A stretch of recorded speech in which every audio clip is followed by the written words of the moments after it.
Hello everyone, कैसे हैं आप लोग। Welcome to my channel for class 12 business studies और financial marketing management videos. Subscribe my channel and hit the bell icon.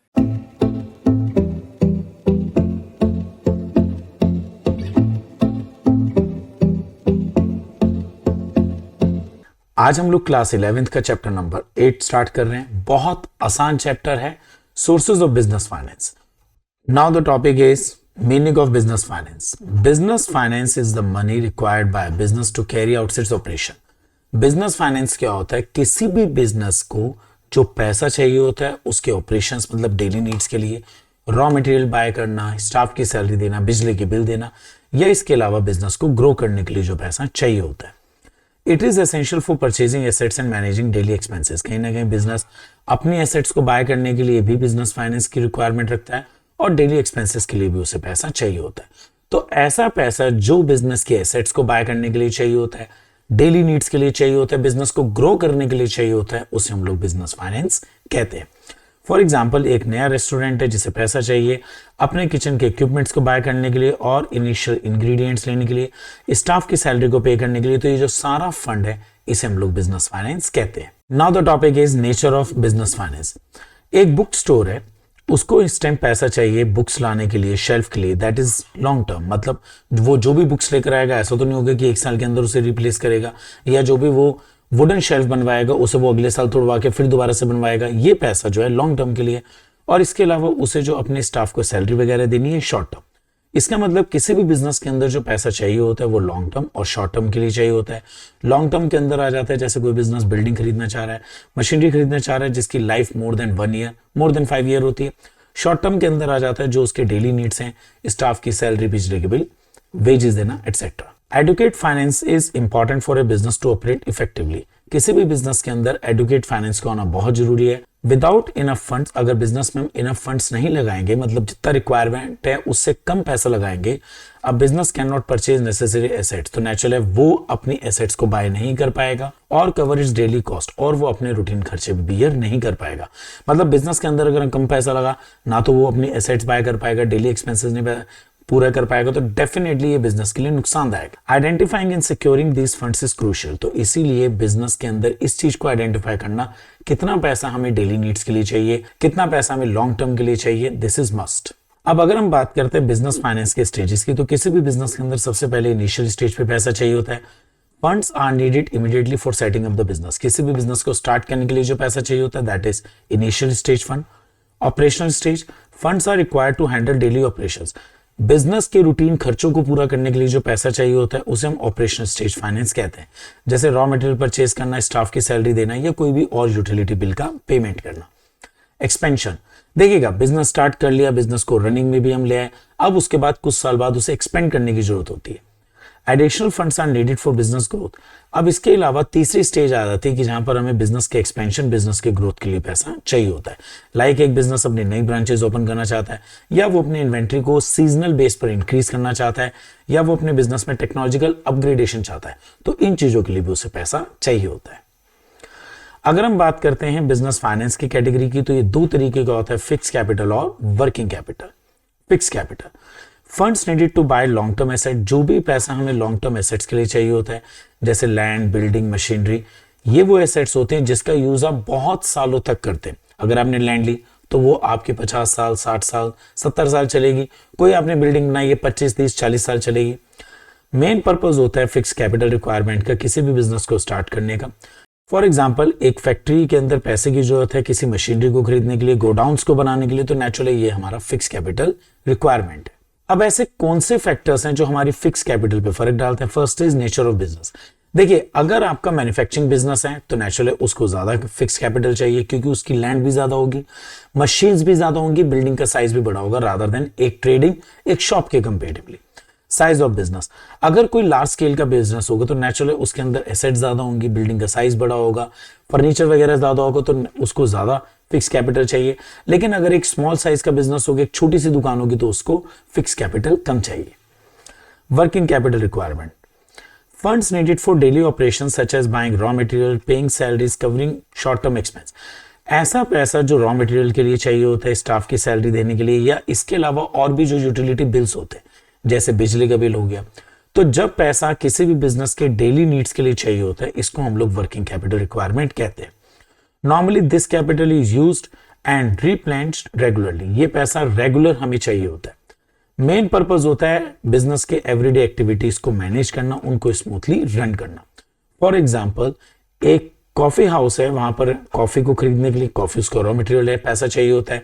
Milk bye करने के लिए पैसा चाहिए होता है, स्टाफ की सैलरी देने के लिए पैसा चाहिए होता है, और जो कॉफी हाउस है उसकी बिल्डिंग रेंट पर है, मंथली रेंट देने के लिए पैसा चाहिए होता है। तो ये सब चीजें हमारी जो होती हैं वर्किंग कैपिटल में आती है। अब ऐसे कौन से फैक्टर्स हैं जो हमारे वर्किंग कैपिटल पर फर्क डालते हैं? Sales. A business selling goods on credit need more working capital. अगर कोई बिजनेस उधार सामान बेचता है तो उसको ज्यादा वर्किंग कैपिटल चाहिए होती है रादर देन एक ऐसे बिजनेस के जो कैश सामान बेचता है। Sale turnover. Business with slower sale turnover, ऐसे बिजनेसेस जिनकी सेल कम होती है, मतलब जिनका टर्नओवर कम है, उन्हें ज्यादा वर्किंग कैपिटल की जरूरत होती है। Now the topic is additional financial need. As a business grow, जैसे जैसे बिजनेस ग्रो करता है इसको ज्यादा फंड चाहिए होता है। अब बिजनेस को ग्रो करने के लिए किन चीजों में ज्यादा फंड चाहिए होता है? या तो वो अपनी टेक्नोलॉजी को अपग्रेड कर रहा है, या अपने स्टॉक को राइज कर रहा है, और या फिर अपनी नई ब्रांचेस ओपन कर रहा है। तो इन सब रीजन से बिजनेस को एक्स्ट्रा फाइनेंस की जरूरत होती है। अब अगर मैं सोर्स ऑफ फंड की क्लासिफिकेशन की बात करता हूं तो यहां पर हमारे 3 तरीके से हम इसको कैटेगराइज कर सकते हैं। हम लोग सोर्स ऑफ फंड को पीरियड के बेस पे कैटेगराइज कर सकते हैं, ऑनरशिप के बेस पर, और सोर्स ऑफ जनरेशन। पीरियड के बेस पर हमारा long term, short term, medium term होता है। लॉन्ग टर्म होता है जिसमें 5 साल से ज्यादा पैसा चाहिए होता है। शॉर्ट टर्म होता है जिसमें 1 साल से कम पैसा चाहिए होता है। और मीडियम टर्म जिसके अंदर हमारा 1 ईयर टू 5 ईयर के बीच का पैसा चाहिए होता है। ऑनरशिप के बेस पर हमारी 2 कैटेगरीज होती है, honours fund, borrowed fund. Honours fund जो ऑनर का खुद का पैसा होता है, जो उसे किसी को रीपे करने की जरूरत नहीं होती। बोरोड फंड ऐसा पैसा जो कहीं से उधार लिया जाता है, जिसका एक फिक्स पीरियड के बाद रीपेमेंट मस्ट होता है। इंटरनल सोर्सेज ऐसा पैसा जो बिजनेस खुद अर्न करता है या ऑनर्स का होगा। एक्सटर्नल जो बाहर से बोरिंग्स ली जाएंगी। लॉन्ग टर्म सोर्सेज, नॉर्मली ये जो सोर्सेज होते हैं मोर देन 5 ईयर के लिए होते हैं। ऐसा पैसा जो हमें 5 साल से ज्यादा टाइम के लिए चाहिए होता है उसको हम लॉन्ग टर्म सोर्स कहते हैं। फॉर एग्जाम्पल, एक कंपनी अपनी एसेट्स को बाय करना चाहती है तो इसको हम लोग एसेट्स बाय करने के लिए जो पैसा चाहिए होगा ये हमारा लॉन्ग टर्म सोर्स माना जाएगा। अब ये पैसा अरेंज कहां से होता है? या तो ये पैसा शेयर से अरेंज होता है, या ये डिबेंचर्स या लॉन्ग टर्म लोन से अरेंज होता है। अब बेसिकली पर्पस क्या होता है लॉन्ग टर्म सोर्स का? इक्विपमेंट्स, मशीन्स को खरीदना, बिल्डिंग को बनाना। फॉर एग्जाम्पल, एक मैन्युफैक्चरिंग कंपनी है, उसने डिबेंचर्स के थ्रू लॉन्ग टर्म सोर्स को रेज किया है ताकि वो नई अपनी प्रोडक्शन मशीन्स को प्लांट कर सके। मीडियम टर्म वो होता है जिसकी लाइफ 1 to 5 ईयर होती है। ऐसा पैसा जो 1 साल से 5 साल के लिए चाहिए होता है। These sources are use for investment और needs that do not fall under short term and long term. ये वो कैटेगरी होती है, ना तो वो शॉर्ट टर्म में होती ना ही लॉन्ग टर्म में। अब ये मीडियम सोर्स को हम कैसे अरेंज कर सकते हैं? बैंक लोन, पब्लिक डिपॉजिट और लीज फाइनेंस के थ्रू हम लोग अरेंज कर सकते हैं। अब हम बात करते हैं पर्पस की। तो देखिएगा, बहुत सारे बिजनेसेस ऐसे होते हैं जिनके अंदर कोई प्रोजेक्ट या कोई इक्विपमेंट 1 to 5 ईयर के लिए ही होते हैं। तो ऐसे प्रोजेक्ट या ऐसे इक्विपमेंट के लिए जो फंड चाहिए होते हैं उसे मीडियम टर्म सोर्स कहते हैं। जैसे एक रिटेल स्टोर है, वो बैंक से लोन लेते हैं ताकि वो अपने प्रीमाइसेस को इंप्रूव, रेनोवेट करा सके। शॉर्ट टर्म वो होते हैं जिसकी लाइफ टाइम सिर्फ 1 ईयर होती है, मतलब ऐसा पैसा जो सिर्फ हमें 1 साल के लिए चाहिए होता है। Funds needed for a period less than 1 year, ऐसा पैसा जो 1 साल से कम टाइम पीरियड के लिए चाहिए होता है और 1 साल के अंदर वो हमें बेनिफिट भी दे जाता है। इस पैसे को हम लोग वर्किंग कैपिटल रिक्वायरमेंट भी कहते हैं। फॉर एग्जाम्पल, ये पैसा हम लोग ट्रेड क्रेडिट या बैंक ओवरड्राफ्ट के थ्रू अरेंज कर सकते हैं। पर्पस होता है हमारी करंट एसेट्स को मीट आउट करना, जैसे स्टॉक चाहिए या किसी भी क्रेडिटर्स की या बिल पेएबल की पेमेंट देनी है। फॉर एग्जाम्पल, एक होलसेलर हैं जिन्होंने ट्रेड क्रेडिट के थ्रू सामान खरीदा था, अब उसे जिनके थ्रू उसने उधार सामान खरीदा था उनको रीपेमेंट्स करनी है, तो यहां पर जो पैसा होगा उसे हम शॉर्ट टर्म फाइनेंस कहेंगे। अब हम बात करते हैं ऑनरशिप के हिसाब से सोर्सेस की। तो फर्स्ट आता है honours fund. These funds provide by the honours of the company. ये कंपनी के ऑनर हैं और मिस्टर एक जो कंपनी के ऑनर हैं ये अपना पैसा कंपनी को दे रहे हैं, तो इनको हम लोग ऑनर्स फंड कहते हैं। द ऑनर में भी सोल ट्रेडर। अब बिजनेस का ऑनर कोई सोल ट्रेडर हो सकता है, पार्टनर भी हो सकता है, शेयर होल्डर भी हो सकता है। The money invested bye them stay in the business for a long time. अब जो भी आपका ऑनर्स फंड होगा, जो ऑनर पैसा बिजनेस में लगाएगा, वो हमेशा लॉन्ग टर्म के लिए ही होगा। Gives them control over the management. और ऑनर्स फंड से ऑनर का मैनेजमेंट पर भी कंट्रोल हो जाता है। सारी डिसीजन पावर ऑनर्स फंड वाले की ही होती है। अब यहां पर हम लोग इक्विटी के थ्रू पैसा रेज कर सकते हैं। Money raise by selling the ownership stake in the business to shareholder. एक कंपनी जो है अपने शेयर्स को इशू करके शेयर होल्डर के थ्रू जो पैसा अरेंज करती है उसको हम लोग ओनरशिप फंड कहते हैं। Retained earning, profit that are reinvested back into the business. एक कंपनी ने पैसा कमाया, उसका एक हिस्सा वो अपने बिजनेस में दोबारा से रीइन्वेस्ट कर रहे हैं, उसको भी हम लोग ओनरशिप फंड कहते हैं। अब ओनरशिप फंड के की फीचर्स क्या हैं? No obligation to repay during the business life. Owners fund पूरी लाइफ रीपे करने की जरूरत नहीं होती। Owners get the right to control and manage the business. जो ऑनर होता है उसके पास राइट होता है कंट्रोल करने का business. Profit earn belongs to the owner, और जितना भी प्रॉफिट होता है ये सारा का सारा ऑनर का होता है। Borrowed fund, these are the funds that are business borrow from external source and must be repay after a specific period with interest। Borrowed fund का पॉइंट क्या होता है कि अगर किसी बिजनेस ने बैंक से लोन लिया, कहीं से भी फंडिंग ली है, उसको एक स्पेसिफिक पीरियड के बाद विद प्रिंसिपल अमाउंट और इंटरेस्ट के साथ पे करना होगा। बोरोड फंड एक तरीके से फिक्स पीरियड का होता है और विद टर्म्स एंड कंडीशन का होता है। फॉर एग्जांपल, एक बैंक से एक बिजनेस हाउस लोन लेता है तो नेचुरली वो सिर्फ उस घर के लिए, या बिल्डिंग लोन लेता है तो वो सिर्फ उस बिल्डिंग को बनाने के लिए वो लोन यूज कर सकता है। जबकि ऑनर्स फंड जो होता है किसी भी बिजनेस में आप फ्रीली कहीं भी यूज कर सकते हैं, लेकिन जो लोन होते हैं ये कई बार अपनी टर्म्स कंडीशन के साथ आते हैं, और जिस चीज के लिए आपने लोन लिया होगा आप सिर्फ वो पैसा उसमें ही इन्वेस्ट कर पाएंगे। For example, loan from bank, borrowed from commercial bank to meet short और लॉन्ग टर्म नीड्स, डिबेंचर्स और ट्रेड क्रेडिट। बोरोड फंड के की फीचर्स क्या हैं? Fund must be repaid within a fix period of time. जो भी borrowed fund होता है उसको हम फिक्स पीरियड ऑफ टाइम के बाद रीपे करते हैं, आफ्टर 5 ईयर, 10 ईयर या 1 ईयर। इसके ऊपर हमारा एक फिक्स रेट ऑफ इंटरेस्ट होता है जो एक बिजनेसमैन को इवन देन लॉसेस, मतलब कभी कभी आपके प्रॉफिट्स कम होते हैं या लॉसेस होते हैं, लेकिन ये इंटरेस्ट तो आपको बोरोड फंड का पे करना ही होगा। Borrowed fund are often secured against the business assets. Normally क्या होता है कि अगर आप किसी भी बैंक से लोन लेते हैं तो नेचुरल है उसके अगेंस्ट आप कोई ना कोई अपनी एसेट्स को मोर्गेज करते हैं, तो यहां पर जो लोन होते हैं वो अगेंस्ट एसेट्स दिए जाते हैं। A company might take a bank loan to buy a new machine which it repay over time with interest। एक कंपनी जो है बैंक से लोन रही है मशीन लेने के लिए, तो नेचुरल है वो पैसा जो है विद इंटरेस्ट वापस करना होगा। अब मैं बात करता हूं difference between honours and borrowed fund. Honours fund ये ऐसा पैसा होता है जो ऑनर खुद लगाते हैं अपने बिजनेस में। बोरोड फंड ये वो पैसा होता है जो हम एक्सटर्नल सोर्सेस के थ्रू अरेंज करते हैं, मस्ट बी रीपेड, और जिसका रीपेमेंट मस्ट होता है। अगर मैं बात करता हूं ऑनर्स फंड के एग्जांपल की, इक्विटी शेयर, रिटेन्ड अर्निंग, और बोरोड फंड में आ जाते हैं example loan, debentures, bank overdraft. Cost, यहां पर ऑनर्स फंड पे कोई भी हमारी फिक्स कॉस्ट नहीं है, क्योंकि प्रॉफिट जो है रीपे करना मस्ट नहीं है। अगर बिजनेस को प्रॉफिट होंगे ऑनर्स को दिए जाएंगे, लॉसेज होंगे तो नहीं दिए जाएंगे। जबकि बोरोड फंड में इंटरेस्ट का जो पेमेंट है वो मैंडेटरी है, कंपलसरी है। बिजनेस प्रॉफिट में है, लॉस में है, आपको इंटरेस्ट और प्रिंसिपल अमाउंट तो रीपे करना ही होगा। कंट्रोल, ऑनर्स फंड जिसका होता है उसका पूरे बिजनेस के ऊपर कंट्रोल होता है। वोटिंग राइट भी बिजनेस के ऑनर्स फंड के अंडर में ही होते हैं, जबकि बोरोड फंड के अंदर ऐसा कोई भी वोटिंग राइट नहीं होता। हाँ, लेंडर जो होता है ये बोरोड फंड कुछ कंडीशंस के साथ ही यूज कर सकता है। Risk is borne by the owner. Owners fund में सारा का सारा जो रिस्क होता है ऑनर बियर करते हैं। अगर पैसा लूज भी होता है तो ऑनर का लूज होगा, जबकि बोरोड फंड के अंदर कंपनी बियर करती है सारा का सारा रिस्क, यहां पर बैंक बियर नहीं करता। अगर किसी वजह से कंपनी फेलियर हो जाती है तब भी उसको रीपेमेंट करनी पड़ेगी अपनी इंसॉल्वेंसी के टाइम पर भी। अब अगर मैं बात करता हूं जनरेशन के हिसाब से, तो हमारे पास 2 जनरेशन के हिसाब से सोर्सेज बनते हैं, इंटरनल और external. Internal source of fund are the fund generated from within the business. Internal source वो होते हैं जो हम अपने बिजनेस के अंदर से ही पैसा जनरेट करते हैं। दीज आर नॉट बोरोड और रेज फ्रॉम एक्सटर्नल पार्टीज। ये पैसा एक्सटर्नल पार्टी से रेज नहीं किया जाता।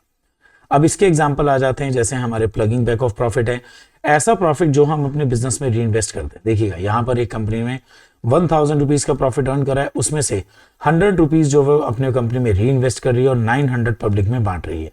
तो ये जो 100 रुपीज कंपनी में री इन्वेस्ट हो रहा है इसको हम लोग प्लगिंग बैक प्रॉफिट कहते हैं। अब एडवांटेज क्या होता है इंटरनल का? नो नीड टू रीपे और पे इंटरेस्ट। यहां पर इंटरनल सोर्स का पैसा ना तो आपको रीपे करने की जरूरत है ना ही इंटरेस्ट देने की जरूरत है। इसके ऊपर आपकी कोई भी एडिशनल कॉस्ट नहीं होती, लेकिन इसकी लिमिटेशन भी है, can only meet limited financial need. देखिएगा, रिटेन्ड अर्निंग हो या ऑनर्स फंड हो, ये बहुत ही लिमिटेड आपके फाइनेंशियल नीड्स को पूरा करते हैं। Not suitable for large scale expansion. लेकिन अगर बिजनेस चाहता है कि वो लार्ज स्केल पे एक्सपेंशन करे तो वहां पर रिटेन्ड अर्निंग जैसा ऑप्शन हमारे लिए सुटेबल नहीं होता। External source of fund are those that come outside the business. External source होते हैं, अगर आप देखिएगा इस पिक्चर में, जब आप किसी से पैसा बोरो करते हैं, वो पैसा आप किसी सप्लायर से ले सकते हैं, लेंडर से ले सकते हैं, या किसी इन्वेस्टर से भी ले सकते हैं। एक्सटर्नल सोर्सेज के एग्जांपल हैं जब कोई कंपनी डिबेंचर्स के थ्रू पैसा अरेंज कर सकती है या किसी बैंक वगैरह से वो लोन लेती है। एडवांटेज है हमारा can raise large amount of fund. देखिएगा, एक्सटर्नल सोर्सेज से हम बहुत बड़ी फंड आप ले सकते हैं। फॉर एग्जांपल, एक बिजनेसमैन जिसकी इनकम 50 या 60 हजार रुपए की है, वो किसी बैंक से 20-25 लाख का लोन ले सकता है। Suitable for the business expansion large project, ये पैसा बिजनेस के एक्सपेंशन और लार्ज प्रोजेक्ट्स के लिए बहुत सुटेबल है। जबकि इसकी एक लिमिटेशन है, may be costly due to the interest payment. ये पैसा हर एक बिजनेसमैन को कॉस्टली पड़ता है क्योंकि यहां पर उसे इंटरेस्ट पे करना होता है। Often require providing security, loan लेने से पहले आपको सिक्योरिटी देनी पड़ती है, किसी भी एसेट्स को मॉर्गेज रखना पड़ता है। तो अगर हम बात करते हैं कंक्लूजन की, internal source of fund are less costly and easy to access but limited to in capacity. Internal sources costly बिल्कुल नहीं होता, लेकिन उसकी एक कैपेसिटी होती है, वो बहुत ज्यादा अमाउंट में नहीं होता। एक्सटर्नल सोर्सेज जो होते हैं लार्ज प्रोजेक्ट्स के लिए सुटेबल होते हैं, लार्ज फंड्स के लिए होते हैं, जब आपको बहुत बड़ा पैसा चाहिए होता है, बहुत ज्यादा पैसा चाहिए होता है। नॉर्मली ये एक्सपेंसिव भी होते हैं क्योंकि इस पर आपको अपनी इंटरेस्ट भी पे करना होता है और एसेट्स को भी मॉर्गेज करना होता है। अब देखिएगा, हमारे पास डिफरेंट सोर्सेज ऑफ फाइनेंस होते हैं। पैसा कंपनी अलग अलग सोर्सेज से अरेंज करती है। देखिए, यहां पर हम लोग जो भी फाइनेंस की बात करेंगे, वो सारा का सारा जो फाइनेंस होगा वो सारा किसी न किसी कंपनी से रिलेट करता होगा। हम सोल प्रोप्राइटर पार्टनरशिप के फाइनेंस की बात नहीं करेंगे। तो सबसे पहला सोर्स आता है रिटेन्ड अर्निंग। देखिए, एक कंपनी ने एक साल में 10 लाख रुपए अर्न करे और उस 10 लाख में से उसने क्या किया, 2 लाख रुपए अपने लिए रखें फ्यूचर के यूज के लिए। वो चाहते हैं कि ये 2 लाख अपने बिजनेस में री इन्वेस्ट करें। तो इसका मतलब यहां पर वो इन्वेस्टर को सिर्फ 8 लाख रुपए ही डिस्ट्रीब्यूट करेंगे। तो प्रॉफिट का एक वो हिस्सा जो कंपनी अपने पास रखती है री इन्वेस्टमेंट्स के लिए, उसे कहते हैं retained earning. Retained earning are a portion of the company net profit that are not distributed to the shareholder as dividend. अभी जैसे मैंने बताया था, 10 लाख में से 2 लाख तो कंपनी ने रख दिया, ये 2 लाख जो है इन्वेस्टर को डिस्ट्रीब्यूट नहीं किया गया। Instead these earning are kept in the business for future use. ये जो 2 लाख रुपए है, ये फ्यूचर की यूज के लिए बिजनेस में रखा जाएगा। इसी को कहते हैं हम लोग retained earning.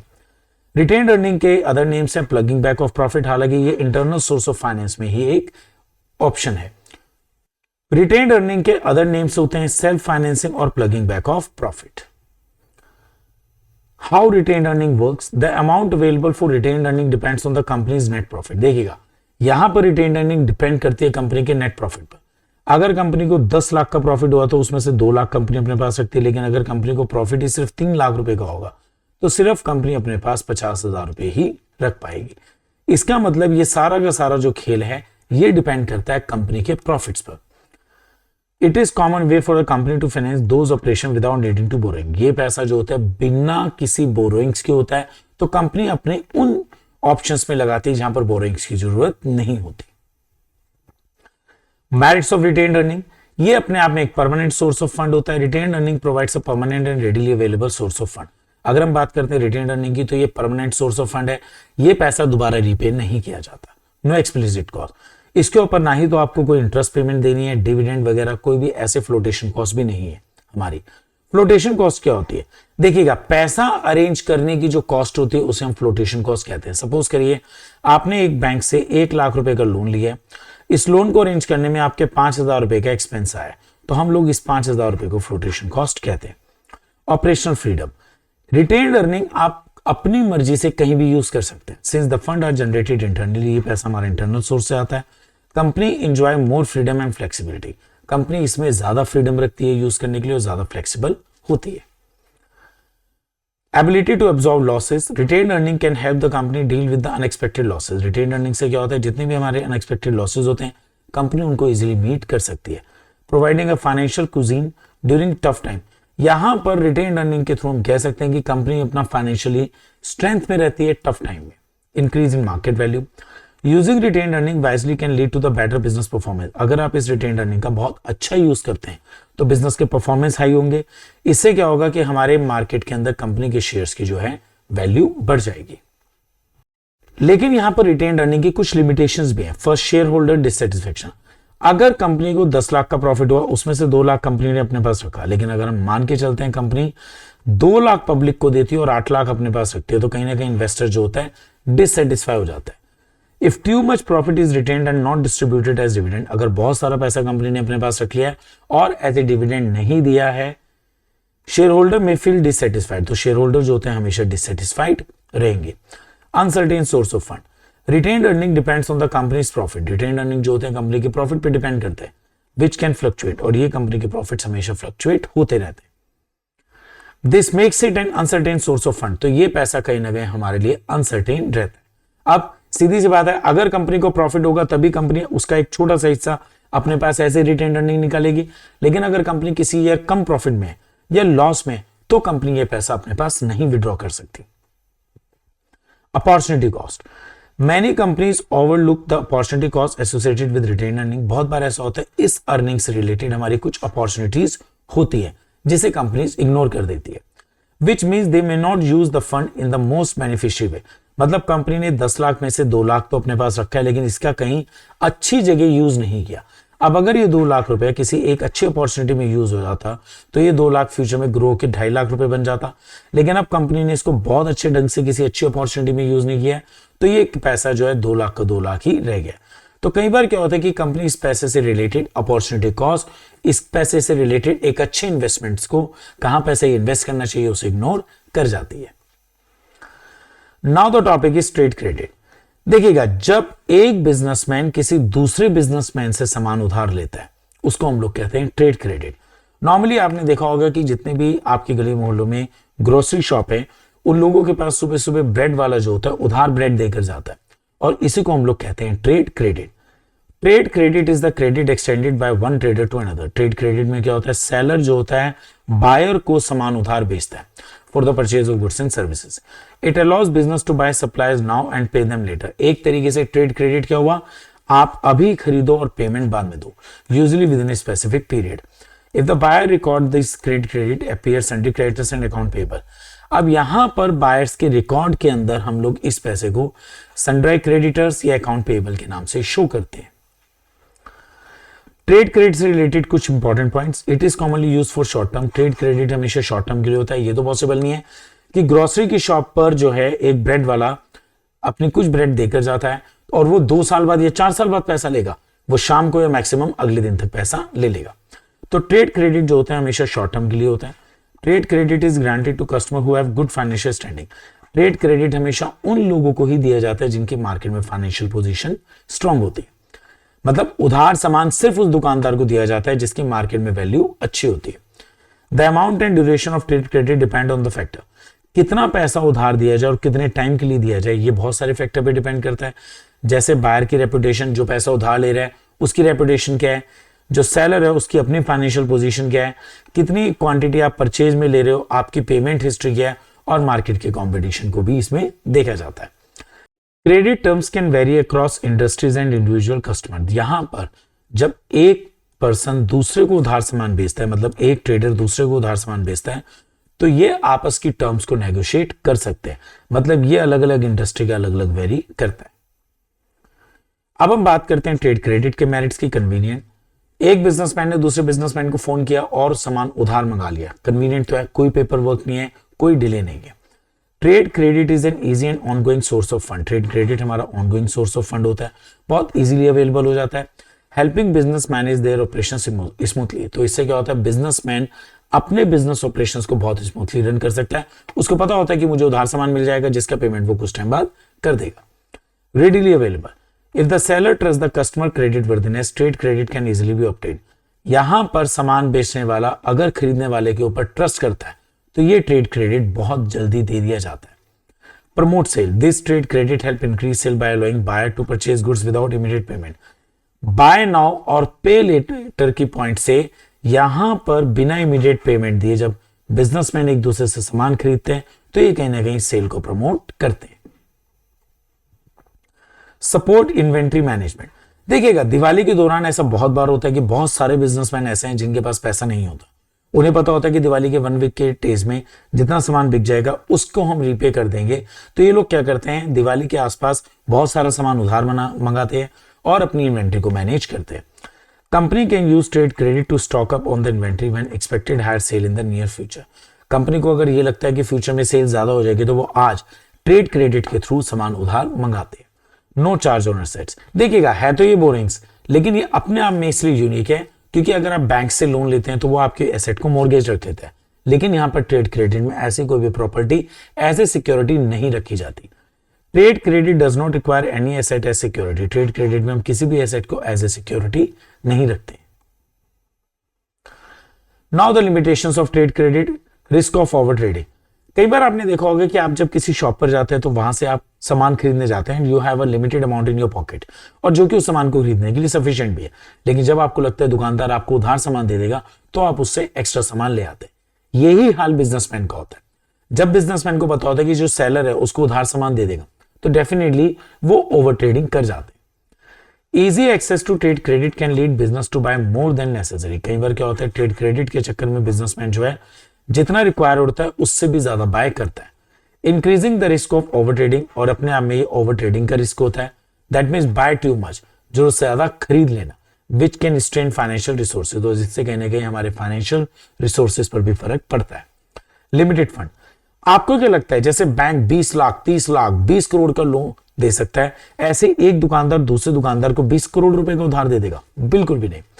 Only a limited amount of fund can be generated. बहुत लिमिटेड पैसे को हम लोग इसके थ्रू जनरेट कर सकते हैं ट्रेड क्रेडिट के थ्रू, रादर देन किसी और सोर्स से। Costly source of fund, trade credit is often more expensive than source of finance because of the higher price charge by the supplier for delay payment.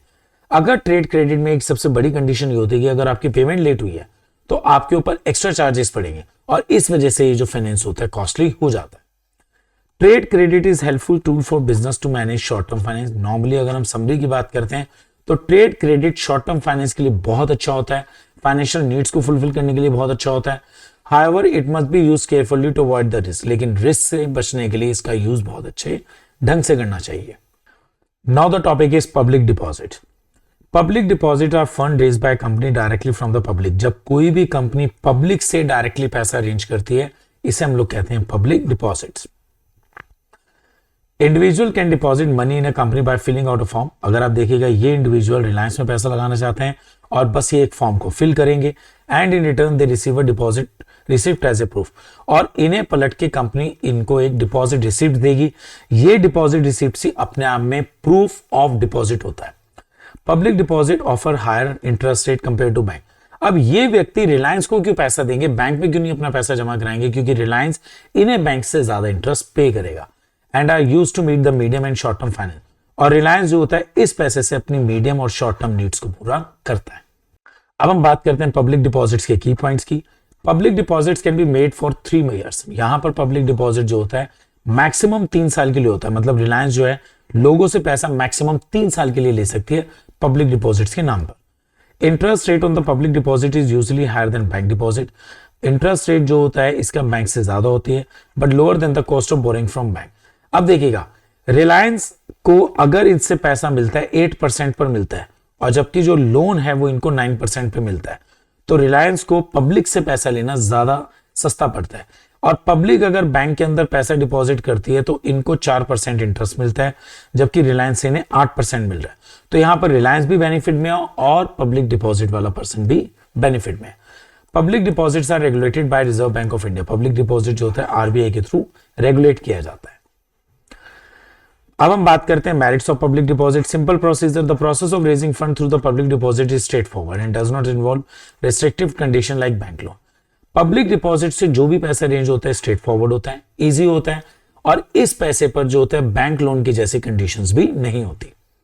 Lower cost, public deposit generally cost less than the bank boring. अभी मैंने आपको बताया था bank से अगर loan लिया जाता है तो यहां पर रिलायंस को जो है 9% का इंटरेस्ट देना होता है, और पब्लिक डिपॉजिट्स में ये फिगर 8% है। तो डेफिनेटली कोई भी व्यक्ति पब्लिक डिपॉजिट्स को ही पसंद करेगा। देखिएगा, अगर कभी कोई कंपनी बैंक से लोन लेती है तो नेचुरली उसे अपनी एसेट को मॉर्गेज रखना पड़ता है, लेकिन यहां पर ऐसा बिल्कुल भी नहीं है। Public deposit do not require the company to offer its assets as security. यहां पर पब्लिक डिपॉजिट्स के केस में बिल्कुल भी जरूरी नहीं है कि आप एसेट एज ए सिक्योरिटी रखें, इसकी तो रिक्वायरमेंट है ही नहीं। So these assets remain free for use in securing other loan. तो अगर आपको लगता है इस एसेट का यूज किसी और लोन में किया जा सकता है तो इस एसेट्स का वहां पर यूज किया जाएगा। नो डिल्यूशन ऑफ कंट्रोल, ये व्यक्ति अगर रिलायंस को फंडिंग दे रहा है तो इसका मतलब ये नहीं कि ये व्यक्ति रिलायंस कंपनी पर कंट्रोल मांग रहा है। Depositors do not gate voting right, depositors के पास वोटिंग राइट नहीं होता। Which means that raising fund through public deposit does not affect the control of company.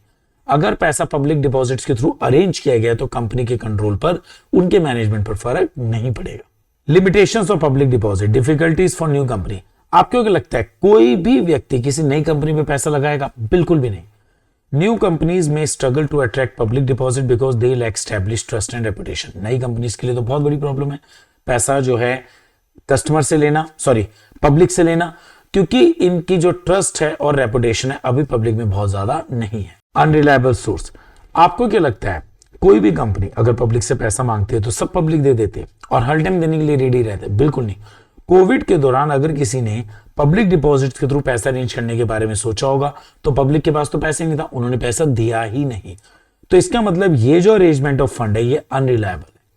Public deposits are not always dependable as public response can vary. देखिएगा, public deposits पर हर बार public के response vary कर सकते हैं, इसलिए किसी भी कंपनी को 100% इनके ऊपर बेस्ड नहीं होना चाहिए, specially when the company urgently need fund, और खासकर तब जब कंपनी को एकदम पैसों की जरूरत है। Challenges in large collection large some through the public deposit can difficulty specially when the required amount is substantial. एक तरीके से बहुत बड़ा पैसा हम पब्लिक डिपॉजिट के थ्रू इकट्ठा नहीं कर सकते। सो फाइनली हमारा आज ये लेक्चर पूरा हो चुका है। होपफुली आप सबको समझ में आया होगा। आप लोग आज के यूथ हैं और आप लोग YouTube से 100% मार्क्स लेना जानते हैं। मैं हमेशा एक बात बोलता हूँ, पढ़ाई कभी भी मुश्किल नहीं होती, सिर्फ उसे आसान बनाना पड़ता है। आप हमारे टेलीग्राम चैनल को ज्वाइन करिएगा, उसमें आपको स्टडी मटेरियल, MCQ और इंपॉर्टेंट नोट्स सब कुछ प्रोवाइड किए जाएंगे। Thank you.